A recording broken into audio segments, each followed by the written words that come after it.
Two brothers shared a secret the world wasn't ready for. Every thought, every fear, every dark desire. But when one made a choice he couldn't take back, the other was forced to live with it and fight against it. Marcus Whitfield had always been drawn to estate sales, not for profit, but for the stories hidden within abandoned belongings. As a freelance journalist specializing in local history, he found inspiration in the remnants of lives once lived.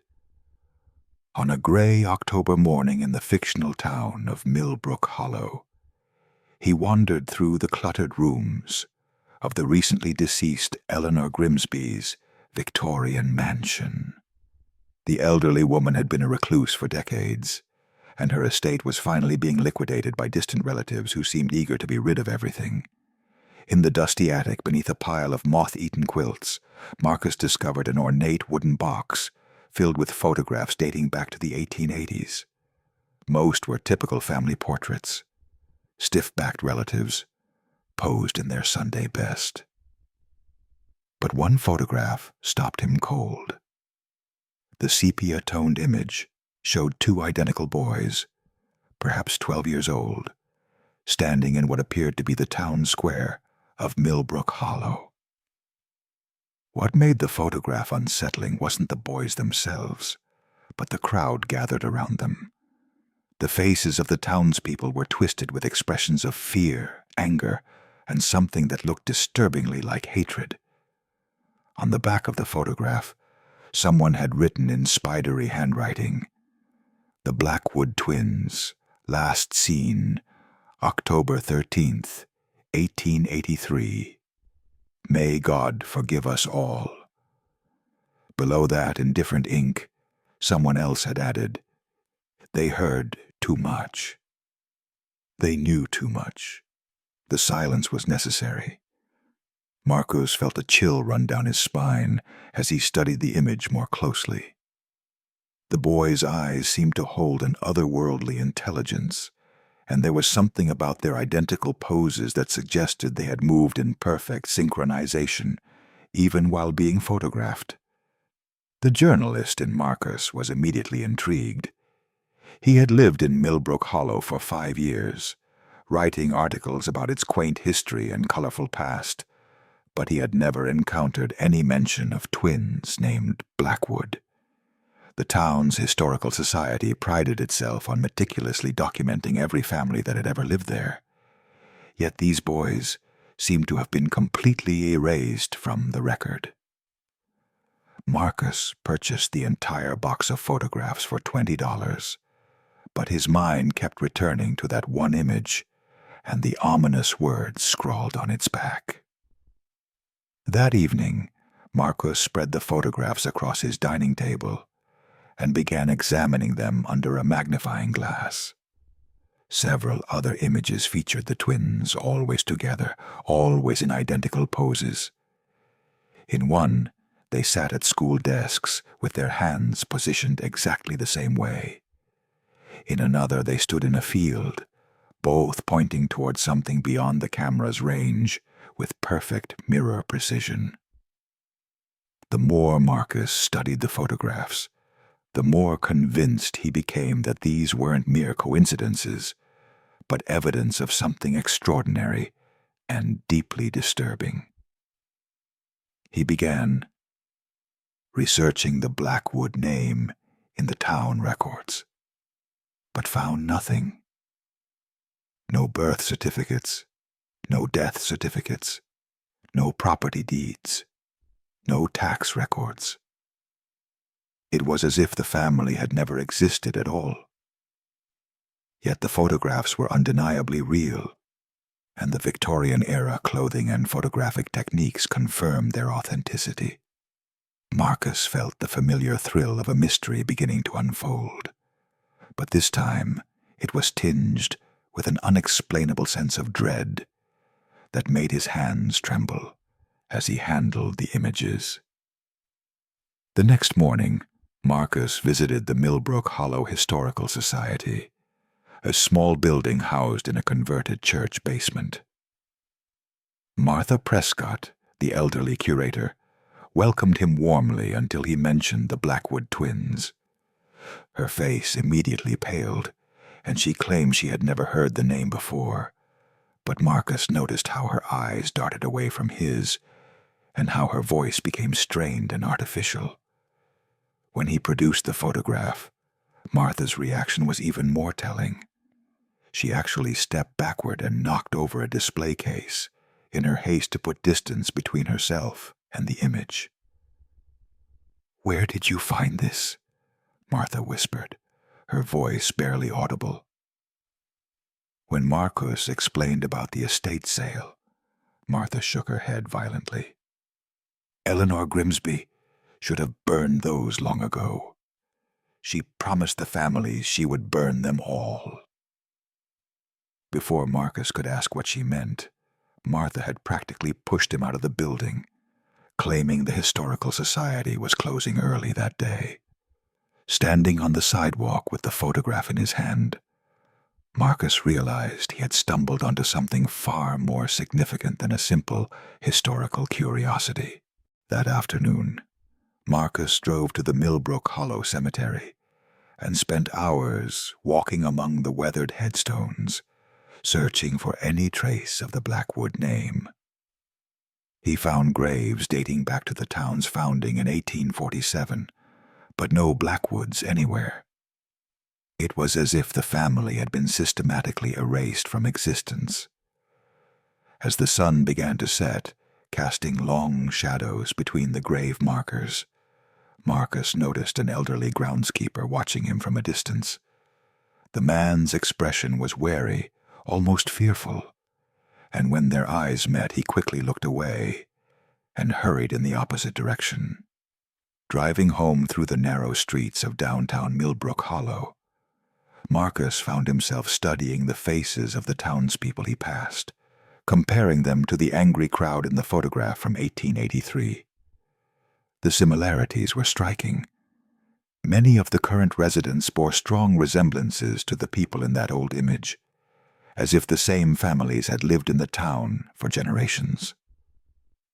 The thought sent another chill through Marcus, as he realized that whatever had happened to the Blackwood twins, the descendants of the people involved were still living in Millbrook Hollow, still keeping their ancestors' secrets.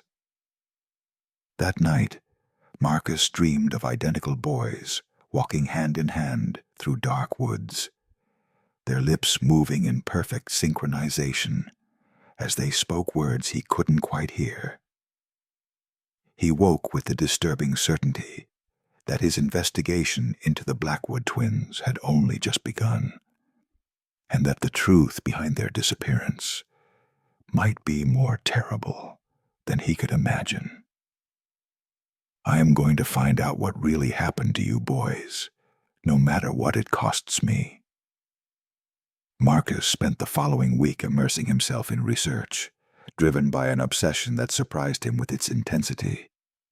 He digitized all the photographs and began cross-referencing the faces in the crowd with genealogical records, slowly building a family tree that connected many of Millbrook Hollow's current residents to the people present during the twins' final public appearance. The more connections he made, the more convinced he became that the entire town was complicit in covering up whatever had happened in October 1883. His breakthrough came when he discovered a reference to the twins in an obscure academic paper about shared consciousness phenomena in rural American communities, published by Professor William Ashford of Grayson University in 1924. The paper mentioned interviews Ashford had conducted with elderly Millbrook Hollow residents who remembered the peculiar Blackwood children who seemed to share a single mind. According to the interviews, the twins could answer questions posed to one while the other was out of earshot, complete each other's sentences, even when separated by great distances, and appeared to experience pain or pleasure simultaneously, regardless of which child was actually affected. Marcus tracked down Professor Ashford's research notes in the university archives, where he found detailed testimonials from townspeople who had witnessed the twins' abilities firsthand. Sarah Hutchins, a teacher at the local school, reported that the boys would write identical essays on different topics simultaneously, their handwriting matching perfectly stroke for stroke. Reverend Thomas Whitmore described how the twins would recite prayers in perfect unison, even when one was inside the church and the other was playing in the cemetery across the road. Most disturbing was the account of Dr.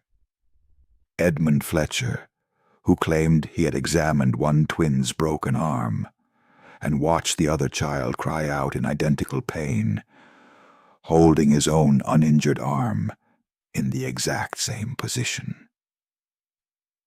The academic paper revealed that the townspeople's initial wonder at the twins' abilities had gradually transformed into fear and suspicion. Religious leaders began declaring the children's connection to be unnatural, possibly demonic. Neighbors reported feeling watched, even when only one twin was present, as if both boys were somehow always observing them simultaneously. Parents forbade their children from playing with the twins, and local merchants refused to serve them. The paper concluded that the twins had vanished during a period of escalating community hostility, but Professor Ashford had been unable to determine their ultimate fate. Marcus decided to visit some of the oldest residents of Millbrook Hollow, hoping to find someone whose grandparents might have shared stories about the twins. His first stop was Rosewood Manor, a nursing home on the outskirts of town. There he met 93-year-old Cornelius Blackthorne, whose lucidity surprised the nursing staff. When Marcus showed him the photograph, Cornelius's eyes grew wide with recognition and what looked disturbingly like guilt. "My grandfather told me about those boys," he whispered, glancing around to ensure no one else was listening. "Said they could hear each other's thoughts clear across town. Said it wasn't natural, wasn't right." Cornelius revealed that his grandfather, Samuel Blackthorne, had been the town sheriff in 1883 and was present during the twins' final public appearance. According to family stories passed down through generations, a crowd had gathered to test the boys one last time, separating them by the greatest distance possible within the town limits. One twin was locked in the basement of St. Matthew's Church, while the other stood in the town square nearly half a mile away. Questions were shouted to each boy, and their answers matched perfectly, word for word, delivered simultaneously despite the impossible distance between them. "But that's when things went wrong," Cornelius continued, his voice dropping to barely a whisper. "My grandfather said the boy started answering questions nobody had asked, started talking about secrets, about things people had done in private, about conversations they'd had behind closed doors. The boys were speaking in that eerie unison of theirs, revealing adultery, theft, lies, all manner of sins the townspeople thought were hidden forever. Grandfather said it was like the boys could hear not just each other's thoughts, but everyone's thoughts, all at the same time." The old man's hands shook as he described how the crowd's wonder had turned to panic and rage. The twins had apparently begun reciting specific details about crimes and indiscretions, naming names and revealing secrets that could have destroyed reputations and families. They knew about the missing church funds, about the married men visiting the widow Henderson, about the fire that wasn't really an accident, Cornelius said. Grandfather said it was like having your soul stripped bare in front of the whole town. People couldn't bear it. They couldn't let it continue. Marcus pressed for more details, but Cornelius became agitated and refused to say more. only muttering that some secrets were meant to stay buried. A nurse arrived to take Cornelius to physical therapy, but before being wheeled away, the old man grabbed Marcus's wrist with surprising strength. "You stop digging into this, son. You stop before you uncover something that'll destroy more lives than it saves. Some mysteries are meant to stay mysteries." His final words sent ice through Marcus's veins, but also strengthened his resolve to uncover the truth. That evening, Marcus visited the site where St. Matthew's Church had once stood. The building had been demolished in the 1950s, but the basement foundations were still visible beneath the overgrown lot. Using his phone's flashlight, Marcus explored the crumbling stone cellar, where one of the twins had been confined during that final terrible test. In one corner, partially hidden by decades of debris, he discovered something that made his heart race. Children's handwriting, carved into the stone wall. The letters still clearly visible, despite the passage of 140 years. The carved message read, "We can hear them all now. Every thought, every secret, every lie. They're going to hurt us because we know too much, but we'll always be together. Even in death, we'll always be listening." Below that, in smaller letters, "If someone finds this, tell the world what they did to us. Tell them we were just children." Marcus photographed the carved words with shaking hands, realizing he had found the twins' final message, left during their last moments of freedom. As Marcus climbed out of the ruined basement, he noticed lights appearing in windows throughout the town, more lights than should have been on at such a late hour.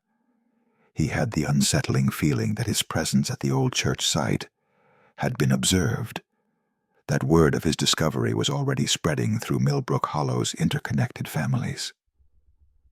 Walking back to his car, Marcus couldn't shake the feeling that he was being watched from multiple directions simultaneously, just as the townspeople had described feeling around the Blackwood twins so many decades ago. "Now I know why they were so afraid of you boys, and why they still are." Marcus's investigation took on new urgency as he sensed the town's growing awareness of his activities. Over the next several days, he noticed subtle signs of surveillance, the same cars appearing behind him during his travels, residents ending conversations abruptly when he approached, and shop owners claiming to be too busy to speak with him. The photograph of the twins seemed to burn in his jacket pocket, a constant reminder that he was carrying evidence of something the entire community had agreed to forget. His research into the town's genealogical records revealed a disturbing pattern. Every family represented in that angry crowd from 1883 still had descendants living in Millbrook Hollow, and many held positions of influence: the mayor, the police chief, the bank president, the head of the school board.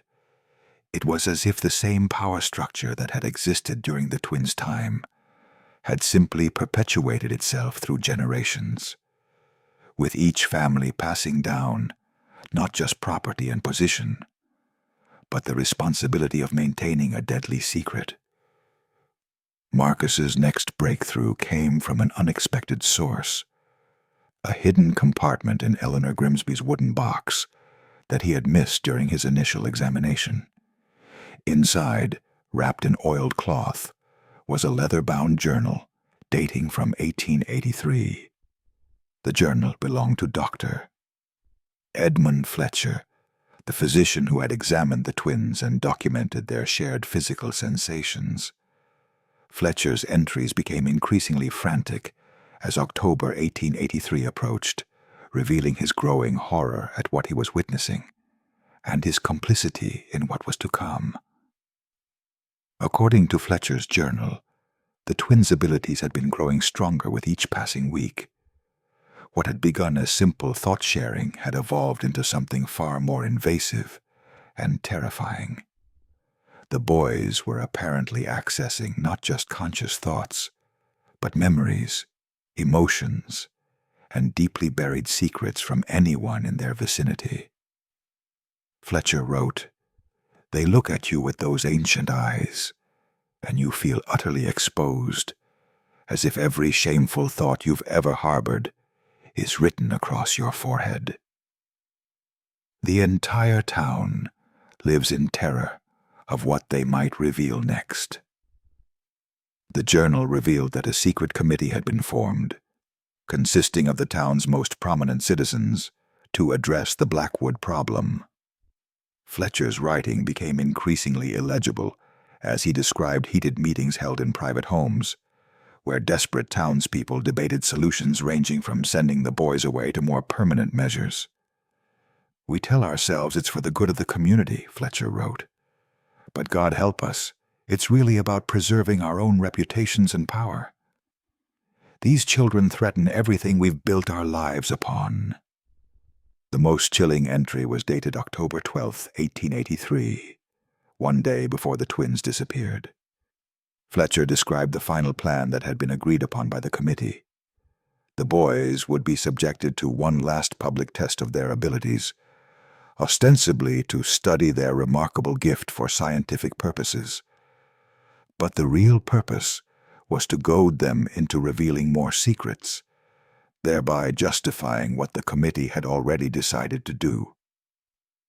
"We will provoke them into exposing our darkest truths," Fletcher wrote, "and then we will claim we had no choice but to protect ourselves from their unnatural abilities."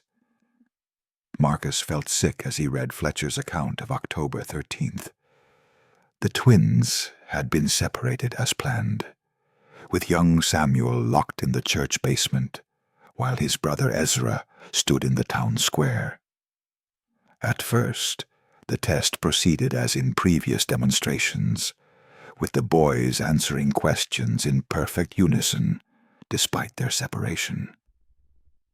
But then Sheriff Blackthorne had deliberately asked about sensitive topics: missing money, suspicious deaths, adultery, corruption, hoping to trigger the twins' involuntary revelation of secrets. The strategy worked too well. According to Fletcher's horrified description, the twins began speaking in voices that weren't entirely their own, channeling the guilty thoughts and memories of everyone present. They described in vivid detail how banker Morrison had been embezzling funds to cover his gambling debts, how Mayor Phillips had burned down his own warehouse for insurance money, how several prominent wives were conducting affairs with their servants. But most damning of all, Fletcher wrote, they spoke of little Margaret Whitmore, the Reverend's daughter, who had fallen down the well the previous spring. They described how she had actually been pushed, and by whom. The crowd's reaction was immediate and violent. Parents covered their children's ears as the twins continued their involuntary recitation of the town's collective sins, their voices growing louder and more urgent, as if they were trying to warn someone of impending danger. Fletcher wrote that the boys seemed to realize what was happening, that their gift had become their doom, but they couldn't stop the flood of revelations pouring through their shared consciousness. They were trapped in their own ability, he recorded, prisoners of the very connection that made them remarkable. What happened next, Fletcher described in prose so shaky it was almost illegible. The mob had stormed the church basement to retrieve Samuel, then dragged both twins to the woods behind the town.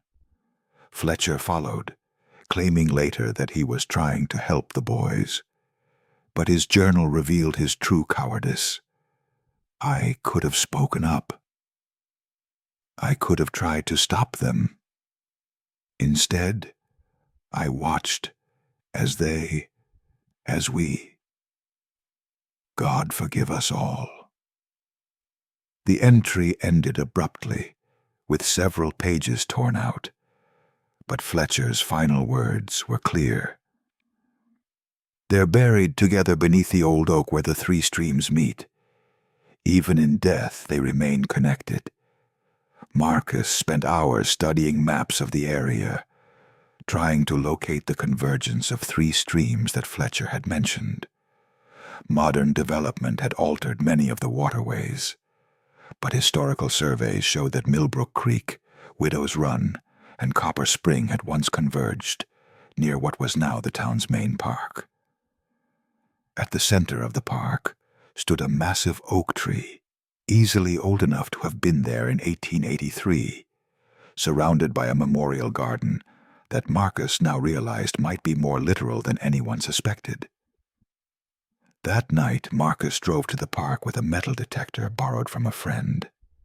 The area around the oak tree was peaceful, almost sacred feeling, with moonlight filtering through the ancient branches. The metal detector began beeping insistently about 6 feet from the tree's base, near a small plaque that read, "In memory of all the lost children of Millbrook Hollow." Marcus felt tears in his eyes as he realized the twins had been hidden in plain sight all along, their grave disguised as a general memorial to give the community's conscience some small measure of peace. Standing in that quiet place, Marcus finally understood the full scope of what he had uncovered.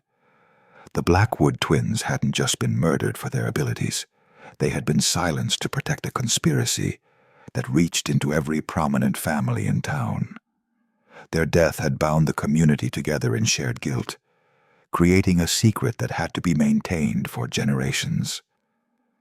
The twins had been right about one thing, though. Even in death, they were still listening, still waiting for someone to tell their story. "I hear you now, Samuel and Ezra. After 140 years, someone finally hears you." Marcus spent a sleepless night wrestling with the magnitude of his discovery. By dawn, he had made his decision. The truth about the Blackwood twins needed to be revealed, regardless of the consequences for Millbrook Hollow's current residents. The twins had been children, gifted with an ability they couldn't control, murdered by adults who should have protected them. Their story deserved to be told, and their killer's descendants deserved to face the truth about their inheritance of guilt and silence. His first step was to contact Professor Sarah Chen, a forensic anthropologist at the State University who specialized in historical crime scenes. Marcus explained his findings without revealing specific details about the location, and Professor Chen agreed to meet him in Millbrook Hollow to examine the evidence.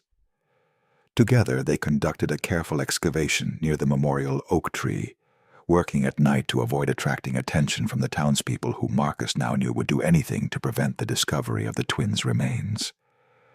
Their excavation revealed not just the remains of 2 children buried side by side, but evidence that supported every detail Marcus had uncovered in his research.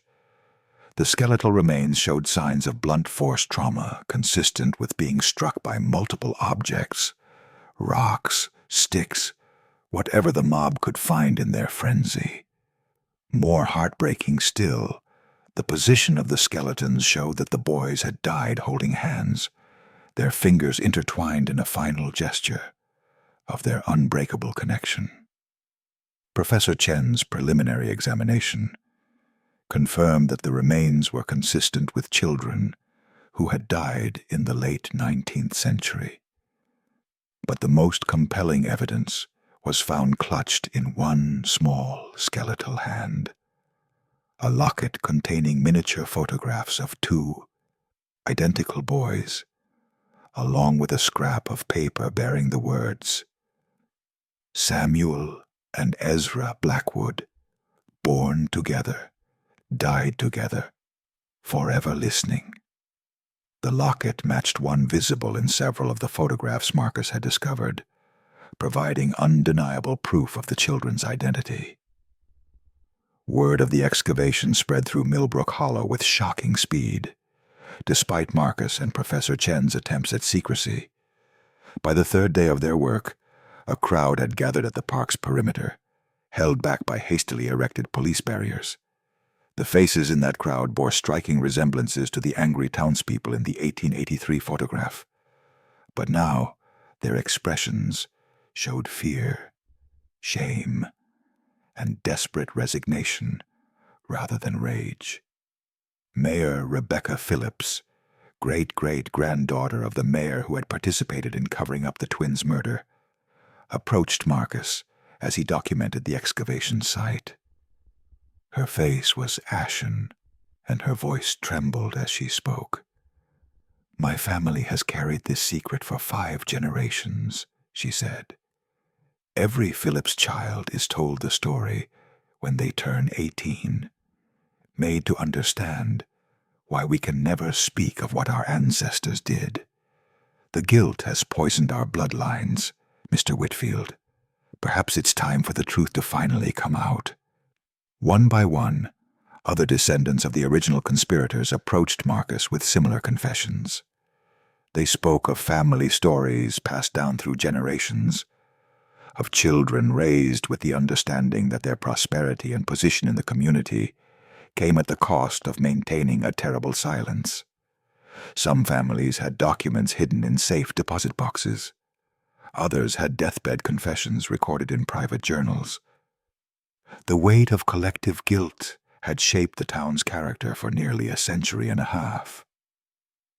The most significant revelation came from Thomas Blackthorne, great-great-grandson of Sheriff Samuel Blackthorne, who produced a document that had been kept in his family's possession for 140 years. It was a signed confession written by the original Sheriff Blackthorne before his death in 1901, detailing exactly what had happened on October 13, 1883, and naming every person who had participated in the twins' murder. The confession had been sealed with instructions that it only be opened when the boys are finally found and given proper burial. According to Sheriff Blackthorne's confession, the twins' murder had not been a spontaneous act of mob violence, but a carefully planned execution carried out by 12 prominent townspeople who felt their social and economic power was threatened by the boys' revelations. The children had been lured to the woods under the pretense of conducting another test of their abilities, then systematically beaten to death while the adults took turns, ensuring that no single person bore full responsibility for the act. The confession revealed the most heartbreaking detail of all. The twins had tried to use their connection to call for help during their final moments, their mental cries reaching out across the town to anyone who might listen. But instead of rescue, their psychic distress calls had only attracted more of their tormentors, people who followed the sound of the boys' shared terror to witness their deaths. They died calling for their mother, Blackthorne had written, but she had been threatened with her own death if she tried to interfere. As word of Marcus's discoveries spread beyond Millbrook Hollow, media attention descended on the small town like a storm. The story of the telepathic twins and their century-old murder became national news, with reporters, investigators, and curiosity seekers flooding the quiet streets. The carefully maintained facade of respectability that had protected the conspirators' families for generations crumbled under the weight of modern scrutiny and forensic evidence. The legal implications were complex, as no living person could be prosecuted for crimes committed in 1883. However, the discovery led to a federal investigation into whether the ongoing cover-up constituted obstruction of justice or conspiracy charges. More importantly for the community, it sparked a moral reckoning that forced families to confront the blood money their prosperity had been built upon. Several prominent families quietly began making donations to children's charities, while others sought psychological counseling to deal with the inherited trauma of their ancestors' crimes. The twins' remains were given a proper burial in Millbrook Hollow Cemetery, where their grave was marked with a monument describing their unique abilities and the tragic circumstances of their deaths. The inscription read, "Samuel and Ezra Blackwood, children of wonder, victims of fear, their voices finally heard." Marcus spoke at the funeral, attended by hundreds of people, including many who had traveled from across the country after learning about the twins' story. As Marcus finished writing his comprehensive account of the Blackwood twins' story, he reflected on how the investigation had changed him and the entire community of Millbrook Hollow. The truth had been painful and destructive, shattering the carefully constructed mythology that had defined the town for generations. But it had also been liberating, freeing the descendants of both victims and perpetrators from the weight of secrets they never chose to carry. Standing at the twins' new gravesite, as the sun set over Millbrook Hollow, Marcus whispered a promise to the evening air. "Your story has been told, boys. The whole world knows what happened to you now. Finally, you can rest in peace." 6 months after the twin story broke national news, Millbrook Hollow was a fundamentally changed place. The revelation of the 140-year-old murder had attracted not just media attention, but academic researchers, paranormal investigators, and tourists drawn by the tragic tale of the telepathic children. The town's economy, previously dependent on its quaint historical charm and carefully curated narrative of pastoral innocence, had to adapt to a much darker and more complex reality. Marcus found himself at the center of this transformation, having become something of a reluctant celebrity as the journalist who uncovered one of America's most disturbing historical cover-ups. His book, About the Blackwood Twins, Voices in the Silence, The True Story of Samuel and Ezra Blackwood, topped bestseller lists and was being adapted for both a documentary film and a limited television series. The financial success felt strange to Marcus, knowing it was built on such tragedy. So he established the Blackwood Foundation, donating most of his proceeds to support research into childhood psychological phenomena and to provide resources for families dealing with unusual childhood abilities. The families whose ancestors had participated in the twins' murder faced varying degrees of public judgment and personal reckoning. Some, like Mayor Phillips and Thomas Blackthorne, became advocates for historical truth and transparency, working to ensure that other buried injustices might be brought to light. Others quietly left Millbrook Hollow, unable to bear the weight of their inherited shame and the constant reminders of their family's dark past. The Phillips family donated their ancestral home to be converted into a museum dedicated to the twins' memory and the dangers of mob mentality. Dr. Eleanor Vasquez, a psychologist specializing in inherited trauma, established a counseling center in Millbrook Hollow to help both the perpetrators and victims' descendants process the emotional aftermath of the revelations. Her work revealed that the psychological impact of the cover-up had affected multiple generations, creating patterns of anxiety, depression, and guilt that had been passed down through families like a genetic inheritance. Secrets this dark don't just disappear, Dr. Vasquez explained in one of her published papers. They burrow into families and communities, poisoning relationships and perpetuating cycles of dysfunction until they're finally brought into the light. The scientific community became fascinated by the demented evidence of the twins' telepathic abilities, particularly Professor Ashford's detailed interviews and Dr. Fletcher's medical observations. While no definitive explanation could be provided for the phenomenon, researchers noted that the case represented one of the most thoroughly documented examples of apparent psychic connection between siblings in American history. The University of Parapsychological Studies established the Blackwood Research Initiative, dedicated to investigating similar cases and providing support for families dealing with unexplained childhood abilities. Marcus continued to receive letters and emails from people around the world who claimed to have experienced similar telepathic connections with siblings, twins, or other family members.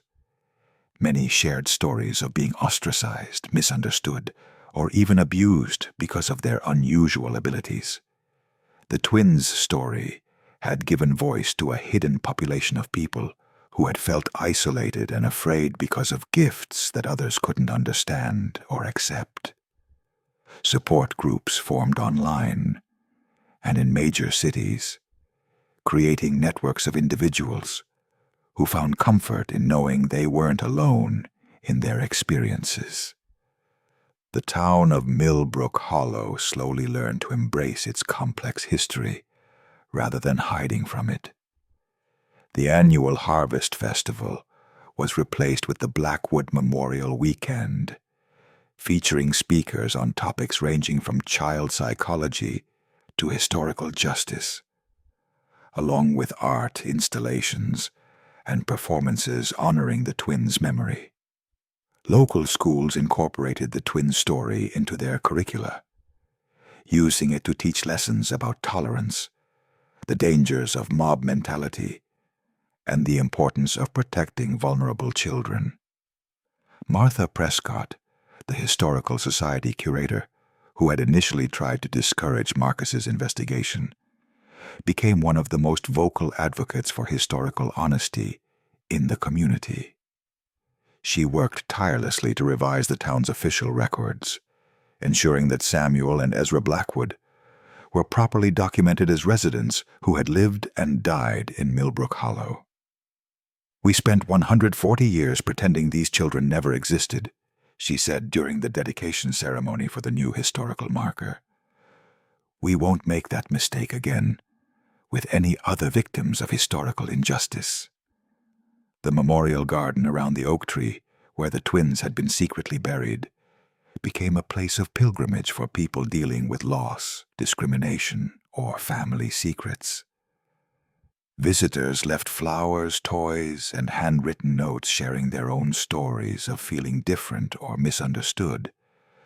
The tree itself seemed to thrive in the attention, its branches growing fuller and stronger, as if the twins' spirits were finally at peace, now that their story had been told and their suffering acknowledged. On the first anniversary of discovering the photograph in Eleanor Grimsby's attic, Marcus stood once again beneath the memorial oak tree, watching the sunset paint the sky in shades of gold and crimson.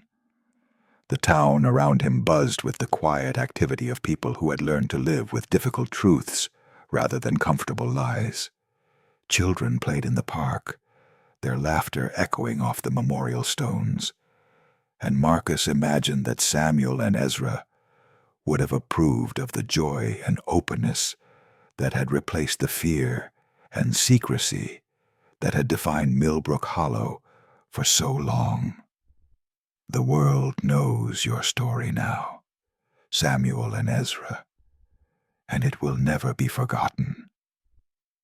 You've taught us all that some voices are too important to silence, no matter how uncomfortable the truth they carry. Thank you for waiting so patiently for someone to finally listen."